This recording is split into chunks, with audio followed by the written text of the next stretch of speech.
everybody. My name is Kathy.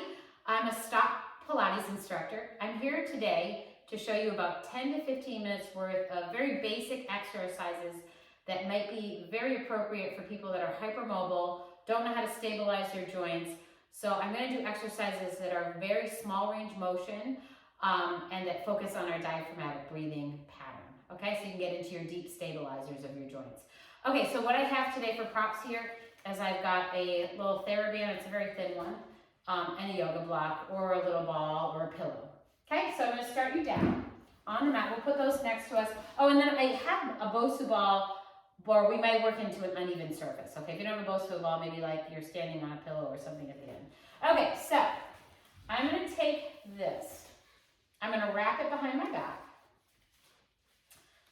so it's a little bit tight across my rib cage, and then I'm going to just melt forward, okay?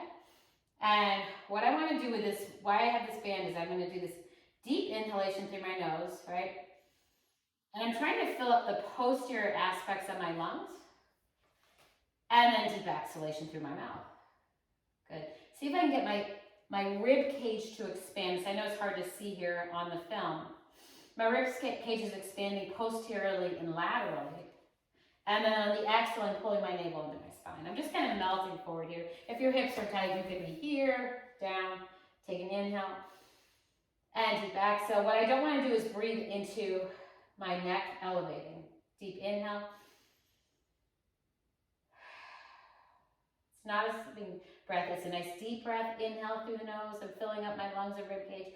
Exhale. So I'm going to take that breathing pattern and I'm going to bring it down. All right, so I just want to, again, I have the tactile of inhaling. I'm expanding this Theraband, and then on the exhale, I'm pulling my navel into my spine just by contracting those deep core muscles. Inhaling and deep exhalation. 1, 2, 3, 4. Think about inhaling on a 1, 2, 3, 4 through your nose, and a deep exhaling. Not a sipping breath, it's a nice deep inhale breath and deep exhale breath. Good. Okay, we'll just put this down to the sides here. We're going to continue to breathe. I want to place this block between my knees here. I'm going to put my hands low on my powerhouse, and my powerhouse is my pubic symphysis bone and across. I've got my powerhouse up to the ceiling, it's flat. Take an inhale. On the exhale, I do that same breathing. And now I'm feeling my belly button move away from my hands there, right? Inhale, filling up the lungs and rib cage. Exhale, blowing out that candle. Inhale, filling up the lungs and rib cage. On the exhale, I'm not going to tuck my tailbone under or do anything with my glutes, but I'm going to squeeze my yoga block as I blow out that candle. Inhale, I'm filling up my lungs and my rib cage without elevating the shoulders. Exhale, I'm blowing out that candle. Nice diaphragmatic breathing.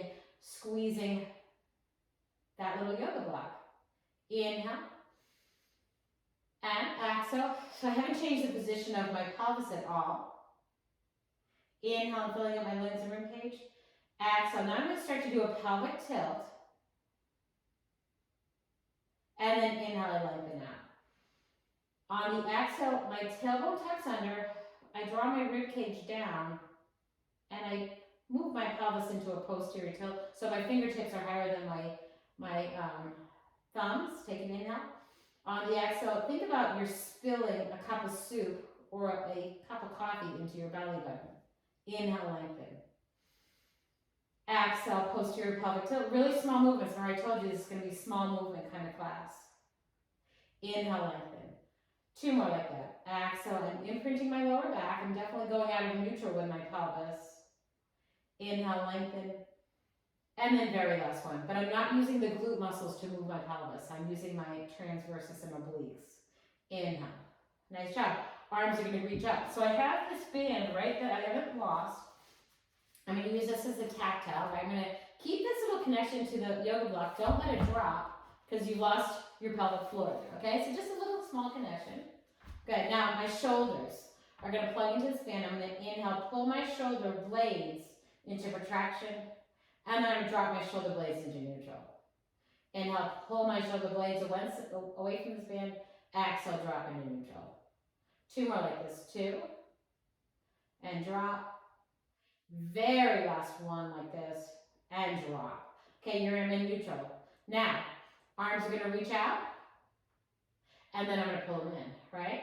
So when I reach out, I don't arch and pop my rib cage, right? Inhale, press out. Keep your ribs drawn down with that exhalation breath. Inhale to come in. I know when a lot of people move their shoulders, they start to move their pelvis in. They start to move the rib cage out. Exhale, inhale. Okay, now I'm going to do this alternating reach. A lot of people like to arch there and in. Stay in a range of motion where you don't have to arch. You can get rid of the Theraband, but the Theraband gives me a little tactile feel back to this. One more.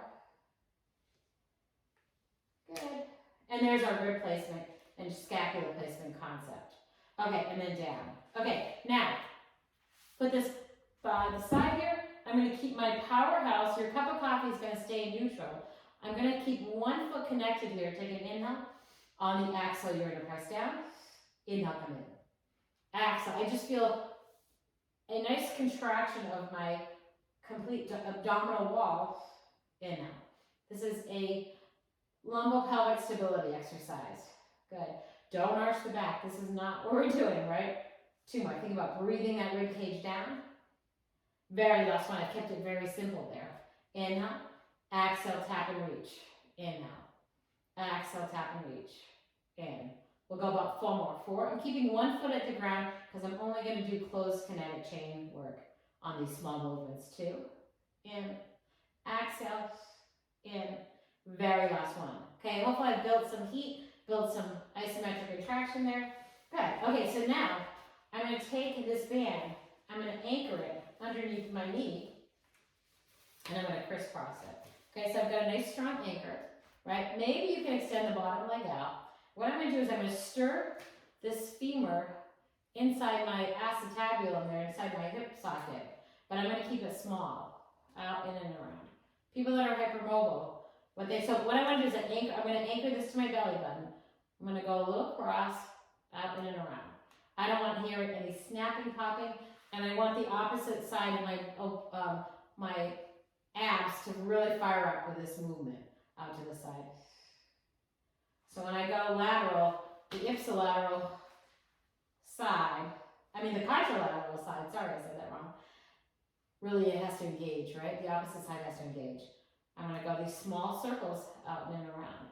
They're little hip releases, trying to draw a little circumduction in this hip, but keeping the joint really stable. 3, up and in. Exhale 2, because I'm trying to help you to change your force closure on your joint, trying to get those local stabilizers to support the joint a little bit better there.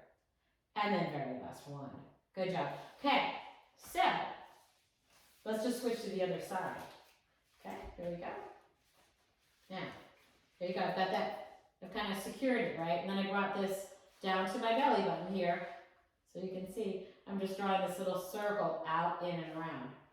This opposite oblique is really helping me to keep this pelvis stable on the opposite side. 4 more. 4. And your job is to listen for clicking or noises in the joint. And if you hear noises, make it smaller. 2, in and around. Maybe about 8 is what I'm thinking. And then we're going to go to the reverse of that. Exhale down, in and around. Exhale down, in and around. 2 more. 2. This is about 8, I'm thinking. In and around. And then very last one. Good job. Okay, so there's your hip and knee complex there. So then I'm going to take a moment here. Do some work with our ankles to strengthen our ankles. Okay, so put this Theraband here. So what I want to do is I want to put a little resistance against this ankle and foot. I should say the foot. And then I'm doing plantar flexion, dorsiflexion. Plantar flexion, dorsiflexion, okay? And we'll do some eversion, inversions, and then we'll put the whole thing together to make circles. Good. 4. Try to pull it back. 3. There's 2. Very last one.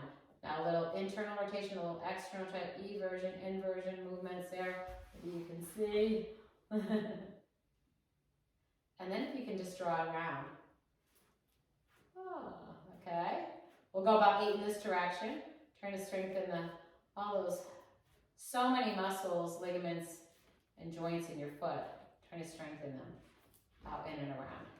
Out, in, and around.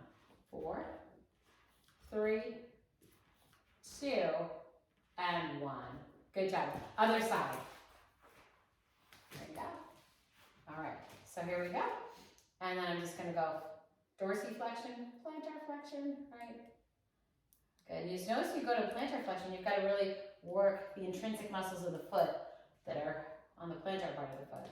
Okay, you got to pick up your arch a little bit. 5, 4, there's 3, 2, very last 1, internal, external. Good.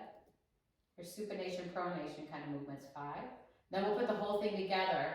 3, 2, 1, and we'll go out and around, right?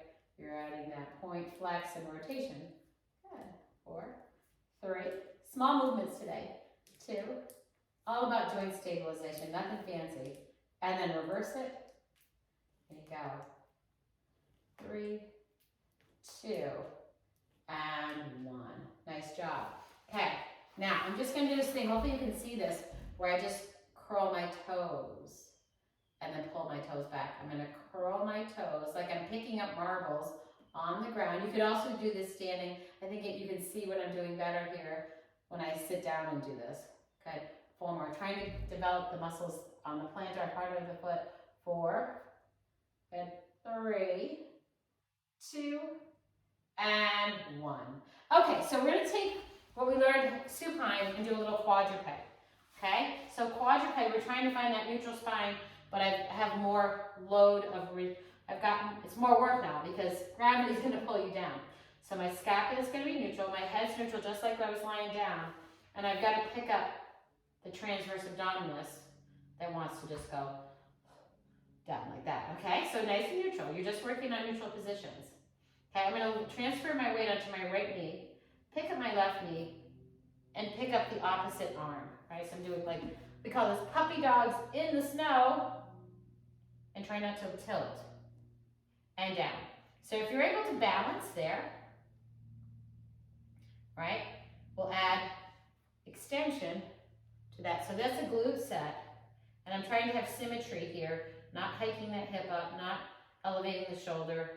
Hold it there. 4, 3, 2, 1. Okay?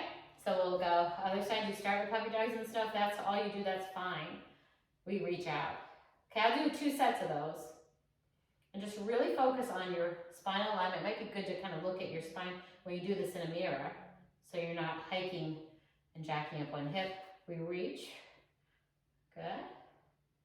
Hold. Neck is nice and long. You're holding it up neutral. 4, 3, 2, and 1. Good job. Other one. Hold. 4, 3, 2, and 1. Okay, so I'm going to show scapular stability, and I've got a good, I should say leotard, because it's not a good yoga top. It's not a leotard, okay? Although I love leotards. Okay, so hopefully you can see this.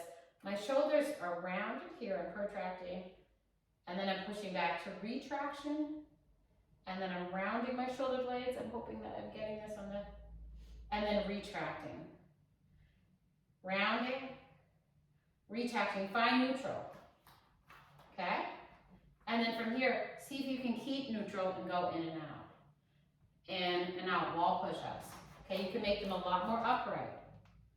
Okay, the more upright you make them, the less taxing it's going to be on your shoulders.